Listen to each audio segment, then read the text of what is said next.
আমি খুব সাধারণভাবে সর্ষে ইলিশ রান্না করি। তবে আমার এই সর্ষে ইলিশটা খেতে অসাধারণ লাগে। তো আমি আজকে আপনাদের সাথে সর্ষে ইলিশের একটা সাধারণ রেসিপি শেয়ার করছি। যে রান্নাটা খেতে লাগবে অসাধারণ। সর্ষে ইলিশের জন্য আমি একটু বড় সাইজের একটা ইলিশ মাছ নিয়ে নিয়েছি। এটা ১ কেজি থেকে একটু বেশি।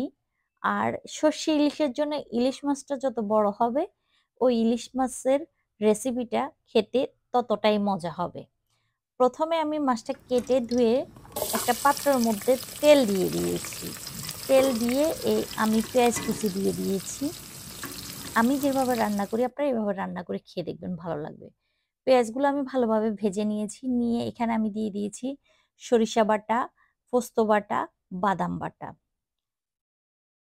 এগুলো দিয়ে আমি একটু পানি দিয়ে দিব। দিয়ে এগুলো একটু কষিয়ে নিব। এগুলো একটু যখন কষানো হয়ে যাবে তখন আমি এখানে দিয়ে দিব স্বাদমতো লবণ, মরিচের গুঁড়ো। মরিচটা আপনারা যে পরিমাণ ঝাল খাবেন ওই পরিমাণ দিবেন। মরিচের গুঁড়ো, তারপরে দিয়ে দিয়েছি হলুদের গুঁড়ো। এরপরে আমি এখানে একটু আদা বাটা আর রসুন বাটাও দিব। দিয়ে একটু পানি দিয়ে এগুলা ভালো করে কষিয়ে নিব। সরিষাটা বাটার নিয়মটা আমি আপনাদেরকে বলে দিচ্ছি। সরিষা বাটার সময় আপনারা অবশ্যই সরিষার সাথে কাঁচামরিচ এবং কি লবণ দিবেন। এভাবে যদি বাটেন সেক্ষেত্রে কি হবে আপনাদের তিতো যে ভাবটা, সরিষার ওই তেতো ভাবটা থাকবে না। সরিষা বাটার সময় বা ব্লেন্ডারে ব্লেন্ড করার সময় আপনারা অবশ্যই এতে কাঁচামরিচ, লবণ এড করে দিবেন। আমি এখানে একটু সরিষার তেল দিয়ে দিয়েছি। যেহেতু এটা সরষে ইলিশ হবে। সরিষার একটা ঘ্রাণ থাকবে, সরিষার তেল দিলে কালারটাও ভালো হয়। খেতে যে একটা স্মেল আসে ওইটাও অনেক ভালো লাগে। আপনারা চাইলে দিতে পারেন, না দিলেও হবে। কারণ এখানে তো সরিষা এড করা হয়েছেই। তো নামটা যেহেতু সর্ষে ইলিশ, সেক্ষেত্রে আমি একটু সরিষার তেল দিয়েই দিলাম। তো এখন আমার গ্রেভিগুলো ভালো করে কষানো হয়েছে। একদম মসলাগুলো ভালো করে কষিয়ে নিয়েছি।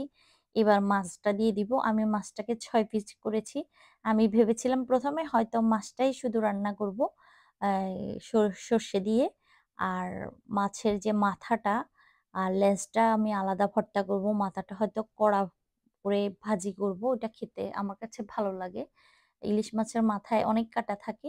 তো ওটা যখন কড়া করে ভাজি করা হয় তখন কিন্তু খেতে ভালো লাগে, কড়া ভাজি যেটা। এক পর্যায়ে এসে ভাবলাম যে না, আজকে পুরো মাছটা দিয়েই আমি সর্ষে ইলিশ করব। তো সর্ষে ইলিশের জন্য আমি লেজটাও দিয়ে দিব, মাথাটাও দিয়ে দিব। মোট কথা হলো যে আমি পুরো মাছটাকেই আজকে সর্ষে ইলিশ রান্না করে ফেলবো। এভাবে রান্না করে খেতে অনেক মজা লাগে। এজন্য আমি পুরো মাছটাই রান্না করে ফেললাম। তো পুরো মাছটা দিয়ে আমি এখন এখানে অ্যা পানি এড করে দিব। যেহেতু মসলাটা আমার আগে ভালোভাবে কষানো হয়ে গেছে, এখন আমি মাছগুলো সিদ্ধ হওয়ার জন্য যতটুকু পানি দরকার ততটুকুই পানি দিয়ে দিব। দিয়ে যখন ঢাকনা দিয়ে একটু কিছুক্ষণ পর, পর নেড়েচেড়ে রান্না করব। এই তো হয়ে গেল আমার সর্ষে ইলিশ। একদম সাধারণভাবে রান্না করেছি। সত্যি কথা বলছি, খেতে অসাধারণ লেগেছে। ভিডিওটা যখন আমি এডিট করছি তখনও আমার আবারও খেতে ইচ্ছে করছে। এত মজা হয়েছে, গ্রেভিটা অসাধারণ।